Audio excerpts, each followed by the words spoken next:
All right everyone, इस video में हम लोग पढ़ेंगे फॉर लूप के बारे में।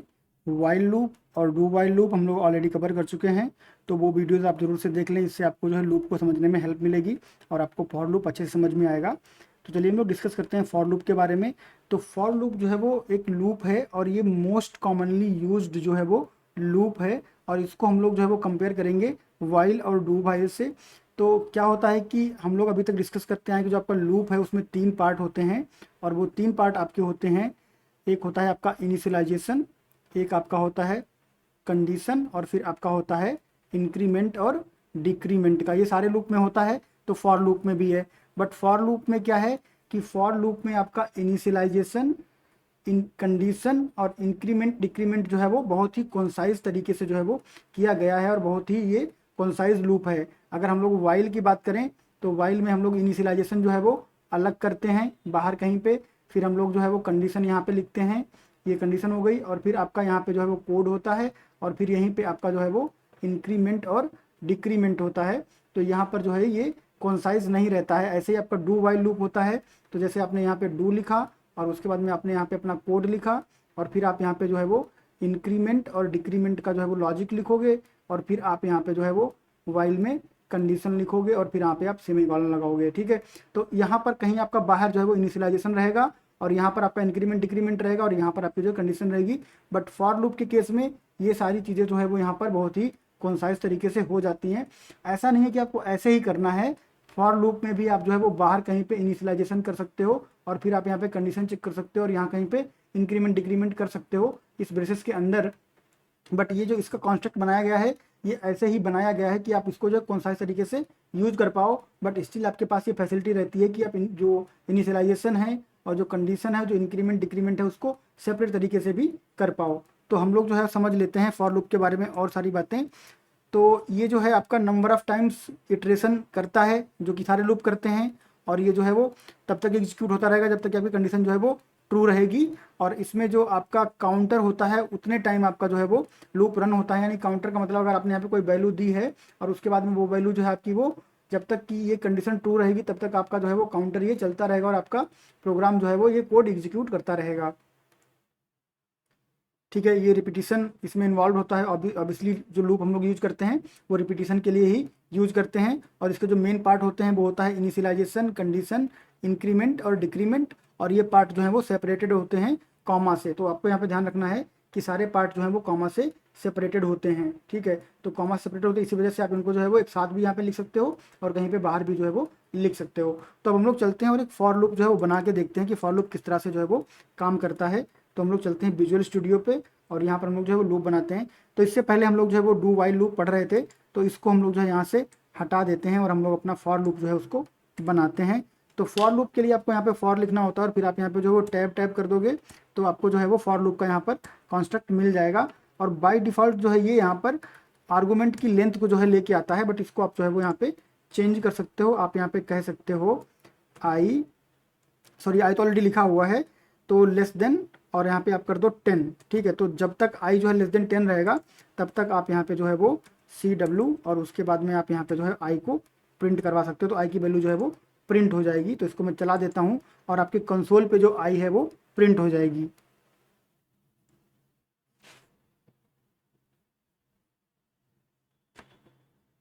तो ये इसमें जो है 0 to 9 यानी कि 10 टाइम आपका लूप चला, और आपकी वैल्यू यहाँ पे जो है वो प्रिंट हो गई है। तो इस तरह से आपका जो है फॉर लूप काम करता है। तो इसको अगर मैं यहाँ पे आऊँ और एक ब्रेक पॉइंट लगा के आपको जो है दिखाऊँ कि किस तरह से फॉर लूप एग्जीक्यूट होता है, तो इसको भी हम लोग जो है वो समझ लेते हैं आराम से, ताकि आपको जो है ये बात समझ में आ जाए कि अच्छे से कि फॉर लूप जो है कैसे काम करता है।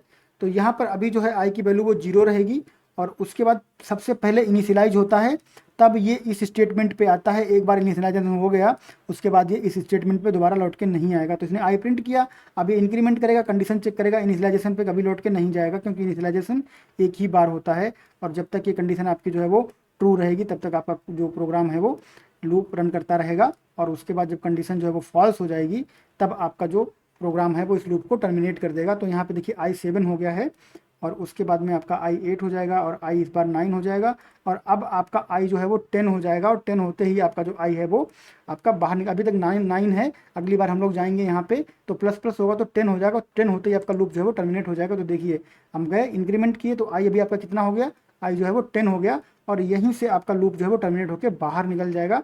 तो जैसे ही कंडीशन फॉल्स होती है वैसे ही आपका जो लूप है वो टर्मिनेट होकर बाहर निकल जाता है। अगर आप इस कंडीशन को यहाँ से हटा दें, ऐसे हटा दें इस कंडीशन को, ठीक है, तो क्या होने वाला है, ये कंडीशन हटा देंगे तो आपको यहाँ पे जो है वो एरर आएगी। ठीक है, तो आपको जो है वो यहाँ पर पार्ट जो है वो रखने पड़ते हैं। तो इसको मैं कंट्रोल जेड कर देता हूँ इस तरह से। अगर आप यहाँ से कंडीशन हटा दोगे तो आपको जो है वो एरर आएगी और अगर आप यहाँ से जो है इनिशियलाइजेशन हटा दोगे तो क्या होगा, अगर आप इसको यहाँ से हटा देते हो तो क्या होने वाला है, तभी भी आपको जो यहाँ पे एरर मिलेगी। तो आप इसको कैसे कर सकते हो, इसको आप ऐसे कर सकते हो कि अगर आपको जैसे ये कंडीशन हटानी है तो आप इस कंडीशन को हटाओ, लेकिन ये जो सेमी कॉलन लगा है ये आपको यहाँ पे लगा रहने देना पड़ेगा। अगर आप सेमी कॉलन यहाँ पे लगा रहने दोगे तो क्या होगा, देखो मैं आपको कंट्रोल जेड करता हूँ यहाँ पे। अभी देखो ये लाइन ऑफ कोड आपका जो है वो अभी हाईलाइटेड है और जैसे ही हम यहाँ से ये कंडीशन हटाएंगे लेकिन सेमी कॉलन को रखा रहने देंगे ऐसे ही, तो क्या होगा, ये लाइन ऑफ कोड जो आपका है वो ग्रेड आउट हो जाएगा। ये ग्रेड आउट हो गया, इसका मतलब क्या है कि ये आपका जो है वो अनरीचेबल कोड है। क्यों अनरीचेबल कोड है, क्योंकि आपने कंडीशन हटा दी तो ये कोड इन्फिनाइट लूप में रन होता रहेगा और ये कभी यहाँ पे नहीं आएगा। ठीक है, तो मैं इसको रन कर देता हूँ इन्फिनाइट लूप में और ये रन होता, अगर रन होगा तो रन होता रहेगा। फिर इसको हम लोगों को विजुअल स्टूडियो बंद करके जो है इसको प्रोग्राम को टर्मिनेट करना पड़ेगा। तो देखिए शुरू हो गया रन होना इसका, इसको यहाँ से जो है हम लोग क्लोज कर देते हैं क्योंकि ये इन्फिनाइट रन होता रहेगा और ये लाइन कभी नहीं आएगी। तो इसलिए आप इसको जो है हटा सकते हो, बट आपको ध्यान रखना होगा कि कहीं आप इन्फिनाइट लूप में ना चले जाओ। इस लाइन ऑफ कोड को अगर आप चाहते हो कि कहीं बाहर जो है आपकी इनिशियलाइज हो जाए, जैसा कि बाकी लूप्स में होता है, जैसे यहाँ पे इनिशियलाइज हो जाए इस तरह से, तो आपको ये वाला जो सेमी कॉलन है वो आपको नहीं हटाना होता है। ठीक है, तो जो फॉर लूप का बेसिक कॉन्स्ट्रक्ट होता है वो आपको मेंटेन करना पड़ता है इस सेमी कॉलन के साथ। आप यहाँ पे सेमी कॉलन से पहले कोई वैल्यू दो या ना दो, बट ये सेमी कॉलन जो है वो आपका जरूरी होता है। और ऐसे ही आप इसको यहाँ से उठा के जो है वो आप यहाँ पे नीचे ला सकते हो इस तरह से, यहाँ पे भी जो है ये आ जाएगा और तभी भी ये सही से चलेगा। तो इसको भी आप जो है इस तरह से कर सकते हो, उसमें कोई प्रॉब्लम नहीं है, जैसे आपको सही लगे। बट फॉर लूप का जो कॉन्स्ट्रक्ट है आपको ऐसे मिला है, आप वैसे ही यूज करोगे तो अच्छा रहेगा, बट फिर भी आपकी कभी ज़रूरत हो तो आप ऐसा कर सकते हो। तो इसको हम लोग जो है वापस कर देते हैं इनकी जगह पे और फिर हम लोग बात कर लेते हैं नेस्टेड लूप की। तो नेस्टेड लूप का मतलब क्या होता है कि नेस्टेड लूप आपका किसी भी लूप में हो सकता है, चाहे वाइल हो चाहे डू वाइल हो। हम लोग फॉर लूप में नेस्टेड लूप की बात कर रहे हैं। आप यहाँ पर एक और लूप जो है अगर लगा दो इस तरह से फॉर, ठीक है, तो आपका लूप जो है वो ये आपका जो है आउटर लूप हो जाएगा। यहाँ पर मैं लिख देता हूँ ये कमेंट आपके लिए, ये आपका जो है वो आउटर लूप हो जाएगा। ठीक है, और यहाँ पर ये आपका जो है वो इनर लूप जो है वो हो जाएगा।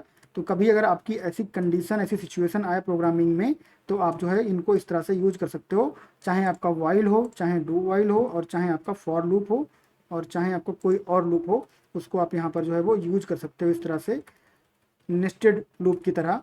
ठीक है, और लेस देन इसको मुझे यहाँ पे जो है आई नहीं करना क्योंकि इसका वेरिएबल हमारा जो है वो जे है। ठीक है, और जे लेस देन यहाँ पे फिलहाल 10 ही कर देते हैं, फिर इसको हम लोग कर लेंगे चेंज और यहाँ पे जे प्लस प्लस। तो इस तरह से आपका जो है वो नेस्टेड फॉर लूप है और इसके अंदर आप यहाँ पर जो है एक और फॉर लूप जो है वो लगा सकते हो। ठीक है, बट ये आपको एक ध्यान रखना होता है कि फॉर लूप की जो नेस्टिंग है वो 3 लूप से ज़्यादा आप ना करें, क्योंकि 3 लूप से ज़्यादा अगर आप करेंगे तो आपका प्रोग्राम है उसकी परफॉर्मेंस पे बहुत ज़्यादा असर जो है वो पड़ जाता है। आपको कोशिश करनी चाहिए कि आपका जो है वो 1 से 2 फॉर लूप में ही काम जो है वो हो जाए, ऐसा लॉजिक बनाएं और मैक्स टू मैक्स आप 3 लूप तक ही जाएं। इसके बाद इसके अंदर भी अगर आपको एक फॉर लूप यूज़ करना पड़ गया तो इसका मतलब है कि आपका प्रोग्रामिंग लॉजिक जो है वो कहीं ना कहीं उसमें कुछ गड़बड़ है और आपको जो है वो इम्प्रूव करना पड़ेगा। और सिर्फ फॉर लूप की बात नहीं है, अगर आप वाइल लूप की भी बात करो तो वहाँ पर भी अगर आप जो है नेस्टिंग करते हो और लूप के अंदर लूप अगर आपका 3 लेवल से ज़्यादा का हो रहा है तो इसका मतलब है कि आपको उस लॉजिक को जो है वो ड्रॉप करके कुछ दूसरा जो है नया सोचना चाहिए।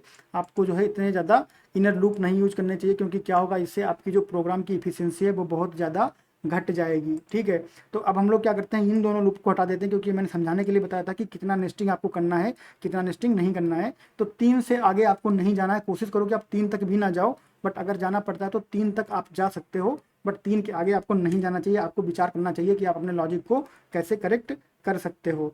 ठीक है, तो अब हम लोग क्या करते हैं, हम लोग जो है एक पैटर्न प्रिंट करने की कोशिश करते हैं। यहाँ पर देखते हैं कि किस तरह से हम लोग जो है वो यूज कर सकते हैं नेस्टेड लूप। तो सबसे पहले हम लोगों ने यहाँ पे क्या लिया है, इंट आई इक्वल टू 0 लिया है, और आई को हम लोग यहाँ पे जो है वो 10 लेते हैं, या फिर 10 की बजाय हम लोग यहाँ पे इसको जो है 5 ले लेते हैं और आई प्लस प्लस करते हैं। और उसके बाद में हम लोगों ने एक और लूप लिया हुआ है जो कि हमारा जे लूप है, और जे लूप हमारा जो है वो चलेगा यहाँ पे, हम लोग इसको 1 से चलाते हैं। आप 1 से चलाओ या 0 से चलाओ कोई फ़र्क नहीं पड़ता है, बट हम लोग जो है वो 1 से इसको जो है वो चलाएंगे। और 1 से चला रहे हैं इसलिए हम लोग इसको जो है ग्रेटर देन और इक्वल टू कर देंगे, और 1 से चला रहे हैं सिर्फ अंडरस्टैंडिंग के लिए, आप 0 से भी चला सकते हो। तो ये ग्रेटर देन इक्वल टू हो गया, और यहाँ पर भी हम लोग जो है वो 5 कर देंगे। तो ये हमारा जो है आउटर लूप है, और ये हमारा जो है इनर लूप है। और उसके बाद में हम लोग यहाँ पर जो है वो एक लॉजिक जो है यहाँ पे लिखने वाले हैं कि हमारा जो जे है, ठीक है, अभी तक हम लोगों ने जे को 5 दिया हुआ है, पर हम लोग जे को 5 नहीं देने वाले हैं। हम लोग जे को कहने वाले हैं कि ये जो है लेस देन और इक्वल टू आई, ठीक है। तो आई की एक वैल्यू के लिए जो जब तक ये कंडीशन ट्रू रहेगी तब तक आपका इनर लूप जो है वो रन होगा, यानी कि आई की एक सिंगल वैल्यू के लिए जब तक ये कंडीशन ट्रू रहेगी तब तक ये जो है वो रन होता रहेगा। यानी कि अगर मान लीजिए आई की वैल्यू 2 है और जे की वैल्यू 1 है, तो 1 के लिए रन होगा और फिर 2 के लिए रन होगा, ठीक है। अगर आई की वैल्यू 3 है तो जे की वैल्यू 1 होगी, तो 1 के लिए रन होगा, 2 के लिए रन होगा और 3 के लिए रन होगा। और यहाँ पर आपका लेस देन और इक्वल टू है, तो इसमें आपका जो अपर लिमिट है यानी कि 3 वो भी इंक्लूसिव रहेगी, क्योंकि लेस देन और इक्वल टू है। जब 4 हो जाएगा तब ये कंडीशन ब्रेक होगी। अब हम लोग यहाँ पे करने क्या वाले हैं, यहाँ पे हम लोग करने वाले हैं कंसोल डॉट राइट। यहाँ पर हम लोग राइट लाइन नहीं करेंगे क्योंकि लाइन जो है वो लाइन चेंज कर देती है, इसलिए हम यहाँ पे कंसोल डॉट राइट करेंगे, और यहाँ पे हम लोग जो है वो स्टार डालने वाले हैं, ठीक है। और उसके बाद में जब हम लोग इस इनर लूप से बाहर आ जाएंगे यहाँ पे, तब हम लोग क्या करेंगे, तब हम लोग यहाँ पर जो है वो कंसोल डॉट राइट लाइन का यूज करेंगे लाइन चेंज करने के लिए। तो इससे क्या होगा, हमारा पैटर्न जो है वो पहले एक लाइन में प्रिंट होगा, फिर दूसरी लाइन में प्रिंट होगा, फिर तीसरी लाइन में प्रिंट होगा।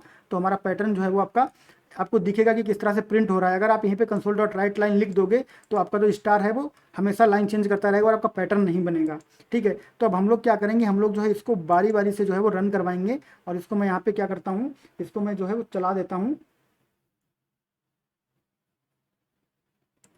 और चलाने के बाद में इसको हम लोग जो है वो टेस्ट करेंगे। तो यहाँ पे आ गए हम लोग। अब यहाँ पे देखिए सबसे पहले क्या करेगा, ये आउटर लूप में जाएगा और आई को जो इनिशियलाइज किया, कंडीशन चेक किया, कंडीशन जो है ट्रू है, तो यहाँ पे आ गया। और यहाँ पे आने के बाद में इसने चेक किया कि हमारा आई जो है कितना है, आई हमारा 1 है और जे जो हमारा है वो भी 1 है, तो कंडीशन हमारी ट्रू है। तो एक बार स्टार जो है वो प्रिंट हो जाएगा, और फिर ये जे को इंक्रीमेंट कर देगा, जे 2 हो गया, आई 1 रहा, ठीक है। अब देखो यहाँ पे जे आपका जो है वो 2 हो गया, मैं इसको यहाँ पे रख देता हूँ ऐसे, ये आपका जो है वो जे है। इसको थोड़ा सा ऐसे कर लेते हैं, इसको फिर से जो है हम लोग यहाँ पे ऐसे कर देंगे, और उसके बाद इसको उठा के यहाँ पे आपका जे हो गया, ठीक है। और यहाँ पर जो है आपका आई, इसको भी मैं यहाँ पे जो है पिन कर देता हूँ ताकि आपको जो है समझ में आ जाए कि हम लोग जो है वो क्या करना चाह रहे हैं। हाँ, ये आपका जो है वो आई आपका जो है वो 1 है और जे आपका जो है वो 2 है, यानी कि कंडीशन आपकी जो है वो फॉल्स हो जाएगी। और कंडीशन फॉल्स हो जाएगी इसका मतलब ये हुआ कि आप बाहर निकल आओगे नई लाइन पे, और उसके बाद फिर से आप आउटर लूप में जाओगे। इनर लूप से बाहर निकले थे, आउटर से नहीं निकले थे। अब आई इंक्रीमेंट होके आई यहाँ पे 2 हो जाएगा, और फिर कंडीशन आपकी जो चेक होगी तो कंडीशन आपकी ट्रू रहेगी। और ट्रू होने के बाद फिर से हम अंदर आएंगे, फिर से जे इनिशियलाइज होगा और 1 हो जाएगा। और अब आई 2 है, जे 1 है, तो ये कोड जो है वो 2 बार रन होगा, इस तरह से ये 2 बार रन होगा। और तीसरी बार में जो है ये बाहर निकल जाएगा, और फिर से जो है इस बार हमारी आई जो है वो 3 हो जाएगी। तो ये जो लाइन ऑफ कोड इनर वाला है वो 3 बार रन होगा और फिर बाहर निकल जाएगा। ऐसे ही आई आपका 4 होगा, और उसके बाद में फिर जो है ये 4 बार रन होगा और बाहर निकल जाएगा। तो इसको मैं F5 कर देता हूँ। तो आपको जो है इस तरह से पैटर्न जो है वो मिल जाएगा। तो इस तरह से आप पैटर्न बना सकते हो कि कैसे जो है आपका यहाँ पर इनर लूप का यूज़ करके आप स्टार का पैटर्न जो है वो प्रिंट कर सकते हो। डिफरेंट पैटर्न होते हैं, आप उनको जो है प्रिंट करने का ट्राई कर सकते हो। कि जैसे आपका ऐसे प्रिंट हुआ है, ये ऐसे प्रिंट हो सकता है कि आपका जो है यहाँ पे पहले 1 स्टार प्रिंट हो, फिर 2 स्टार इधर से हो जाए, ठीक है, ये अपोजिट साइड से हो जाए। तो वो सारी चीज़ें आप ट्राई कर सकते हो। तो ये था हमारा फॉर लूप के बारे में कि फॉर लूप आप कैसे यूज कर सकते हो, फॉर लूप क्या होता है, कैसे आप बाहर इनिशियलाइज कर सकते हो, कैसे आप जो है वो नेस्टेड फॉर लूप यूज कर सकते हो, कितने लेवल तक आपको लूप को नेस्ट करना चाहिए, जो लूप की नेस्टिंग है कि कितने लेवल तक करना चाहिए, ये for loop as well as सारे लूप पे जो है वो लागू होती है। आपको किसी भी लूप को 3 लेवल से ज़्यादा नेस्टेड नहीं करना है, नहीं तो आपके प्रोग्राम की इफिशियंसी जो है वो बहुत ज़्यादा खराब हो जाएगी। ऑलराइट, तो हमारा ये वीडियो सक्सेसफुली यहाँ पे कंप्लीट हो जाता है। मिलेंगे नेक्स्ट वीडियो में नेक्स्ट टॉपिक के साथ, तब तक के लिए थैंक यू, बाय बाय।